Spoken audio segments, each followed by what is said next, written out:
धुरंधर release हुई तो किसी ने ये नहीं सोचा था कि फिल्म के बाद सबसे ज्यादा चर्चा इस बात पर होगी कि क्या रणवीर सिंह के हिस्से की तारीफ अक्षय खन्ना उठाकर ले गए।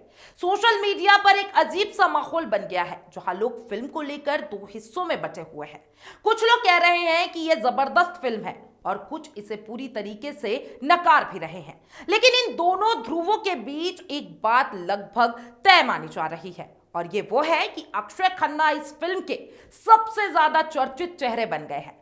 जी हाँ, सोशल मीडिया की लाइमलाइट पर अगर आप नजर डालें तो हर दूसरे पोस्ट अक्षय खन्ना की आंखों और उनकी आवाज, उनके स्टाइल और उनके स्क्रीन प्रेजेंस की बात कर रही हो।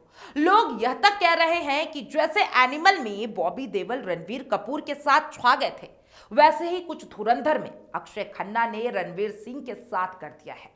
मजाक में लोग यहां तक बोल रहे हैं कि अब तो बॉबी देओल और अक्षय खन्ना को साथ में लेकर हमराज 2 बना देना चाहिए।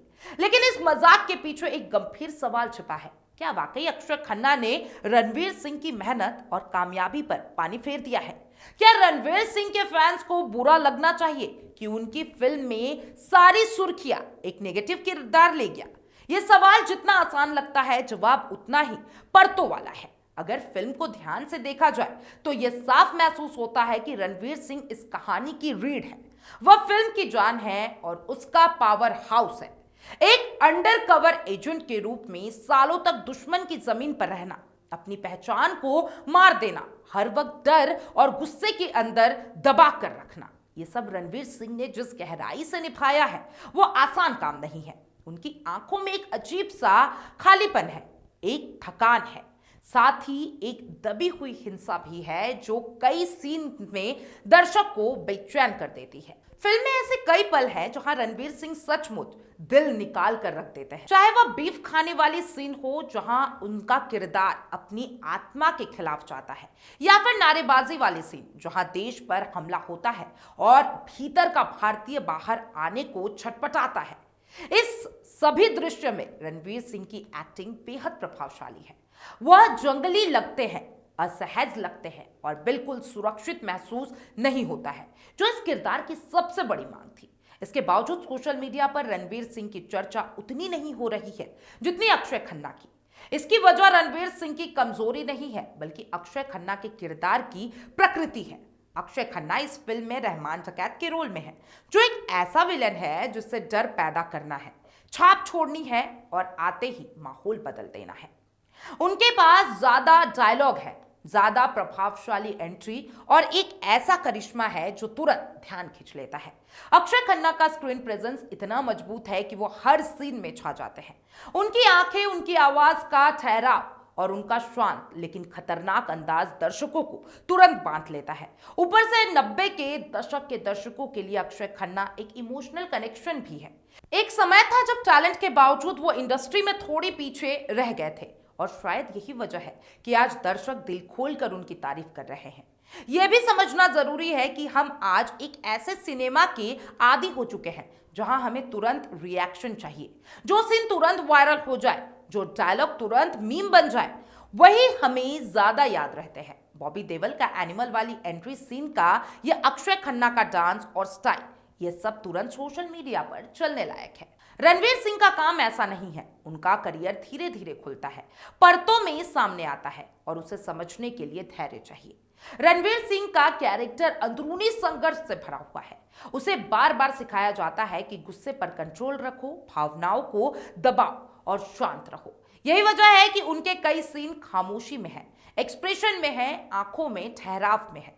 ऐसे सीन तुरंत तालियां नहीं बिटोरते, लेकिन फिल्म खत्म होने के बाद दिमाग में जरूर रह जाते हैं। जैसे वह सीन जब वह अपनी पत्नी से कहता है कि आज के बाद मुझसे कोई सवाल मत पूछना। यह सीन डरावना इसलिए नहीं है कि वह चिल्लाता है, बल्कि इसलिए कि वो बिल्कुल शांत है। अब सवाल यह उठता है कि अगर रणवीर सिंह का काम इतना मजबूत है तो फिर ओवर शैडो वाली बहस क्यों हो रही है? इसका जवाब हमारे देखने की आदतों में छिपा हुआ है। हम अक्सर नेगेटिव या फिर सपोर्टिंग किरदार के फेमस हो जाने को लीड एक्टर की हार मानते हैं, जबकि सिनेमा का इतिहास बताता है कि ऐसा कई बार हुआ है। शोले में ज्वेलर का किरदार आज भी याद किया जाता है, लेकिन इसका मतलब ये नहीं है कि अमिताभ बच्चन या धर्मेंद्र कमजोर थे। अलग अलग मौजूदगी होती है और अलग अलग प्रभाव होता है। धुरंधर में भी यही हो रहा है। रणवीर सिंह फिल्म को कैरी करते हैं और अक्षय खन्ना उसे एलिवेट करते हैं। अक्षय खन्ना का किरदार सीमित होने के बावजूद प्रभावशाली है, जबकि रणवीर सिंह का किरदार पूरी कहानी को आगे बढ़ाता है। फिल्म की शुरुआत से अंत तक रणवीर सिंह का कैरेक्टर धीरे धीरे खुलता है और अंत में वही अक्षय खन्ना के किरदार को खत्म करता है। अगर इसे ध्यान से देखा जाए तो ओवरशैडो का नरेटिव खुद ब खुद कमजोर पड़ जाता है। यह भी ध्यान देने वाली बात है कि ट्रेलर में भी रणवीर सिंह से ज्यादा फोकस अक्षय खन्ना और अर्जुन रामपाल पर पूरा था। यह शायद एक स्मार्ट मार्केटिंग रणनीति थी या फिर कहानी की जरूरत। रणवीर सिंह अगर इनसिक्योर होते तो शायद वह इस पर आपत्ति जताते, लेकिन ऐसा नहीं हुआ। यह दिखता है कि वह अपने काम से लेकर बहुत सुरक्षित है और उन्हें पता है कि उनका किरदार समय के साथ असर छोड़ेगा।